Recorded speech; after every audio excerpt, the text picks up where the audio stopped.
Okay, I want to tell you why I only drink spring water and exclusively this spring for the last decade of my life. So spring water is the most pure, cleanest natural form of water found on Earth. Springs percolate from the Earth's surface down into the earth, and that water could take hundreds of thousands of years to get down to aquifers, where once it reaches that aquifer by pressures that science doesn't quite know yet, it is drawn up to the surface without any back pressure or heat being created from friction. It's pushed through the Earth's crust, filtered the way up, and then pops out into locations like this that are natural springs. So this pond right here, when I first found this spring, was the only source here. And later on, thanks to some locals, people tap this spring. So many springs will be tapped, or there'll be just a main pond like that. Springs are also found in a lot of ancient sites, ancient cities. They're places where people settled and built cities around these clean water sources. It's cleaner because you're not dealing with contaminants from animals and farming, chemicals, unless we were around some industrial sites. But there's none of that stuff around here. So this spring is in Webwood. I've been coming here for over a decade, mainly just drinking this spring water and others when I travel around Ontario. This one was taught to me by a friend at a health food store in Sudbury, and she kind of gave me the details, and I found this after looking online and coming out here and traveling. The reason I drink this water mainly is because it's so not chemically pure, but pure in a sense of there's no contaminants. It's probably hundreds or thousands of years old, maybe millions of years old, we'll never know. And it's being filtered all the way down through the earth and then back up through the earth. And what comes out is a not incredibly mineral rich water, but this one just in the right ratio where it's got a low total dissolved solvents, TDS. So it's very, very clean water, and also rich in stuff like hydrogen that's very euthaning and healthy for you. So we've got a few ways we gather our water here. These are glass carboys that we got from a wine brewing store in Sudbury. I bought the handles, the corks. These were used, so I bought these all used. Sometimes they sell off their surplus.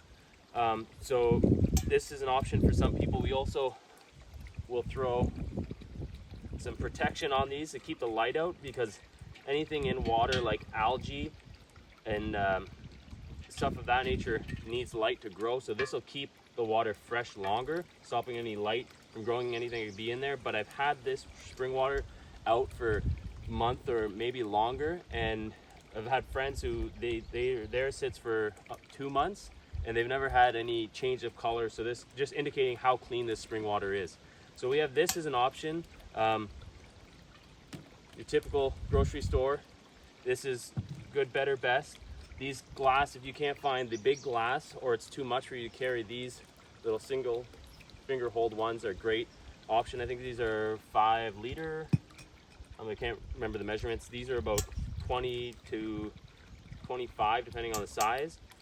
And then these you just get from the grocery store. So the reason we do our spring water in glass is because water is the universal solvent. So water is going to dissolve or create a osmosis with whatever it's put in. And glass is the cleanest form that we could use, because with plastics there is always the risk of plasticizers and phthalates and different stuff that makes the plastic pliable and not just rock hard that'll be dissolved in the water. But these have been used quite a bit. These are going to be for our dog, so we love him, but he's going to get a little more practical water for us. So yeah, these are great. I've done these in the car with life jackets as well. And another little tactic you can use is if you sit them in the seat of your car, if you pull your seatbelt out all the way, it should reach a locking mechanism. So I'll buckle in, I'll wrap around the top here, maybe around the handle, I'll pull the seatbelt all the way out, and when it retracts, it'll start to make a clicking sound indicating it's locking. That's a great way to travel with them safely and secure them in. These ones are great with the handle because I can lift it like this. It can be a little more challenging if you're not as strong or if you're smaller. And if you don't have the handle, then you're gonna have to hand bomb it like this. But these aren't too bad for myself and our family. I know some people that use water cooler jugs as well. So it can work with just about anything that you have in your vicinity. Just make what you have work. What about gathering water if there's no tapped pipe? Any tips? Yeah, so I'll give an example here. This one doesn't have a handle, so this is the most challenging one. And it's a larger mouth. I don't find too many of these ones when I'm buying used jugs. It doesn't want to come off.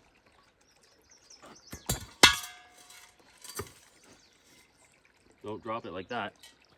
Oh, and the top came off.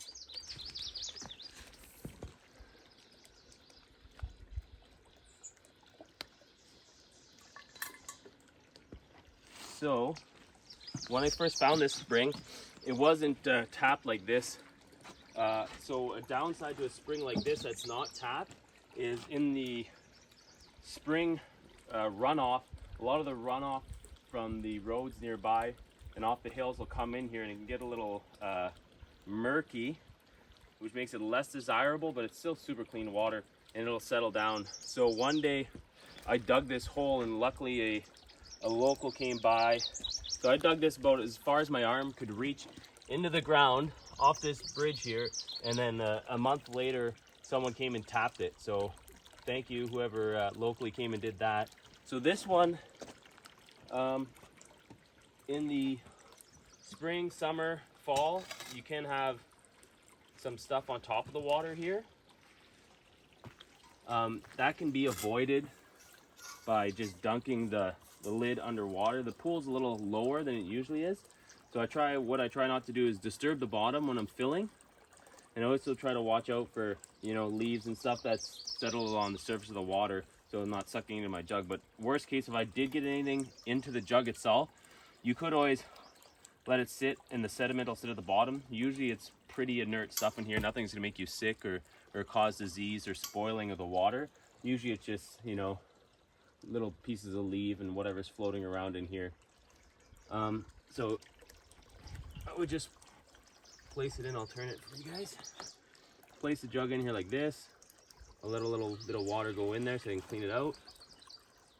Not being too aggressive with the way I drop it in and pull it out so I don't disturb the bottom when I'm gathering the water. That way if I've got a bunch of these jugs or other people that are waiting, I'm not murking up the pool. But in this case we have the pipe, so we're really lucky here. So I guess a side benefit to coming to these springs for over a decade of I've met a lot of cool people here. I've gotten friends and other people to drink out of this water, and I guess amazing experience of like having met people who've moved from larger cities near Toronto and come here with major health problems that doctors couldn't solve, autoimmune conditions, and they come out here and start drinking this water and then all their symptoms disappear. That with changing their lifestyle, being out in nature, it's probably a big impact with all that. But seeing 90-year-old couples come out here, lots of senior people feeding this, feeding maybe not the right word, but giving this water to their cattle locally at farms around here, and just seeing the impact and how many people come from so far, hours away, to gather this water just shows how powerful and how much of an impact it makes in their everyday life. Yeah, like we do our cooking with this water, if we're steaming vegetables, making broths, making any teas and drinks, all the drinking water is made this. The only way we're not using this is to shower and bathe in at this point. And if we could, we would, but we're in the city right now, so it's just for consumption and cooking. And what about the taste of different springs and developing that sensitivity? Yeah, so we're lucky here in Canada where we're located. We're on top of the Boreal Shield, which is a geological rock formation here, which is, I believe, like a mile or 2 mile thick of granite. So in this area, the reason the water is so clean and so pure is the granite is such a thick rock for this water to trickle down through that rock formation, get to an aquifer and come back up. It's essentially the ultimate purification system, the ultimate filtration system. And then in certain areas, the water is going to come up more hard. You know, it could come up with different gases. Water is already rich in hydrogen, like this water is, but it could come in with sulfur, other dissolved minerals in it that could give it a harder taste. Not far from here on Manitoulin Island, we've collected spring water, and it has a very rich mineral taste. It's just a little bit different. It doesn't taste bad, but it's just got a hardness to it that it doesn't hit the same as this water does. This is the best spring water I've tasted so far in Ontario from the ones I've located. I've found some way out in Crown Land, miles away from the city. I've been to many down south on road trips to Toronto, near Ajax, all over. If finding a spring is something you'd be really interested in, findaspring.com. It's created by Daniel Vitalis, a mentor of mine, and he created a free resource for people all over the world to locate and add springs onto a global database. Essentially, it's like a Google Maps overlaid with locations of springs, and people can put test results, they can put the directions, or, you know, things they've seen there, things to watch out for, all types of different info to each spring that's on the website. And it covers the whole world, so it doesn't matter where you're traveling in the world. It's a resource if you value yourself, your health, and really good quality water.